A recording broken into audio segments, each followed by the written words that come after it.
BARC റേറ്റിംഗിൽ ഒന്നാമതെത്താനും അതുപോലെ തന്നെ ഒന്നാം സ്ഥാനത്ത് ഏറ്റവും കൂടുതൽ വ്യൂവേഴ്സ് ലൈവായി നിലനിർത്താനും എന്ത് വിടുവായത്തരവും പറഞ്ഞുവിടാൻ, എന്ത് രീതിയിലുള്ള പൊള്ളയായ വാർത്തകളും പടച്ചുവിടാൻ റിപ്പോർട്ടർ ചാനൽ നടത്തി വരുന്ന ഈ ശ്രമങ്ങളെല്ലാം പൊട്ടിപ്പൊളിഞ്ഞുകൊണ്ടിരിക്കുകയാണ്.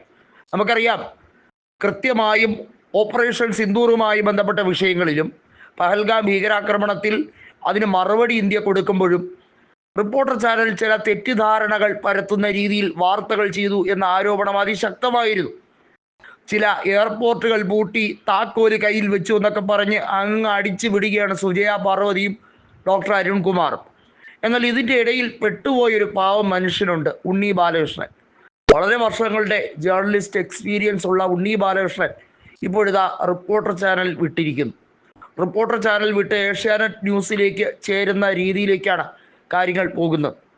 അദ്ദേഹത്തിനെ സംബന്ധിച്ചിടത്തോളം അദ്ദേഹത്തിന് അറിയാം, താൻ ഇത്തരത്തിൽ കോപ്രായത്തരം കാണിച്ചു കൂട്ടേണ്ട ആളല്ല എന്ന രീതിയിലേക്കുള്ള നിഗമനമാണോ എന്നാണ് പല മാധ്യമ പ്രവർത്തകരും അദ്ദേഹത്തിനെ കുറിച്ച് നിരീക്ഷിക്കുന്നത്.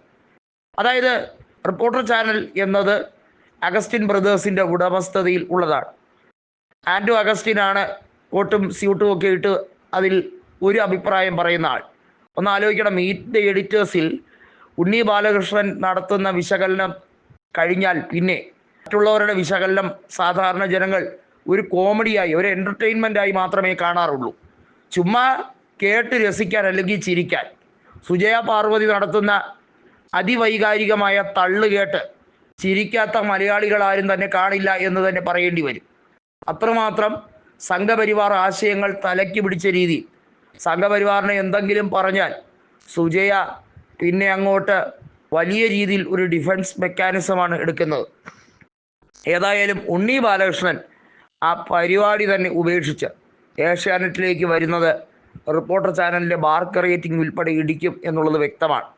നമുക്കറിയാം, മുട്ടിൽ മരമുറി കേസുമായി ബന്ധപ്പെട്ട് പ്രതി ചേർക്കപ്പെട്ടിട്ടുള്ള ആൻഡോ അഗസ്റ്റിനുമായി ബന്ധപ്പെട്ട വാർത്തയൊക്കെ നേരത്തെ 24 ന്യൂസിലിരുന്ന് വീരപ്പൻ നൂറയിൽ വന്നിറങ്ങുന്ന വേഷം വിധാനത്തോടെ തട്ടിവിട്ട ആളാണ് ഡോക്ടർ അരുൺകുമാർ.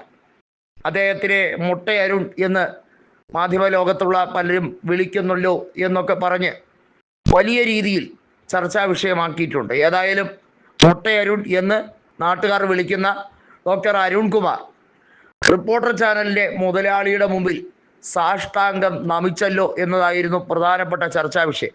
കാരണം ആൻഡോ അഗസ്റ്റിൻ വളരെ നൈസായി ഡോക്ടർ അരുൺകുമാറിനെ പൈസ കൊടുത്ത് വിലയ്ക്ക് വാങ്ങി എന്ന് തന്നെയാണ് എല്ലാവരും പറയുന്നത്. ഏതായാലും ഉണ്ണി ബാലകൃഷ്ണൻ വളരെ വൈകിയാണെങ്കിലും റിപ്പോർട്ടർ ചാനൽ വിടാൻ പോകുന്നത് നന്നായി എന്നാണ് ഷാജൻ സ്കറിയ ഉൾപ്പെടെയുള്ളവർ കൃത്യമായി പറയുന്നത്. പൊടിപ്പും തൊങ്ങലും വെച്ച് തട്ടിവിടുന്ന, ഒരു രീതിയിലും യാഥാർത്ഥ്യവുമായി ബന്ധപ്പെടാത്ത രീതിയിൽ തങ്ങളുടേതായ ഹിഡൻ അജണ്ടകൾ പ്രചരിപ്പിക്കാൻ ശ്രമിക്കുന്ന ആൻഡോ അഗസ്റ്റിനും സംഘത്തിനും വലിയ തിരിച്ചടിയായിരിക്കും ഇത് എന്ന് തന്നെയാണ് കണക്കാക്കുന്നത്.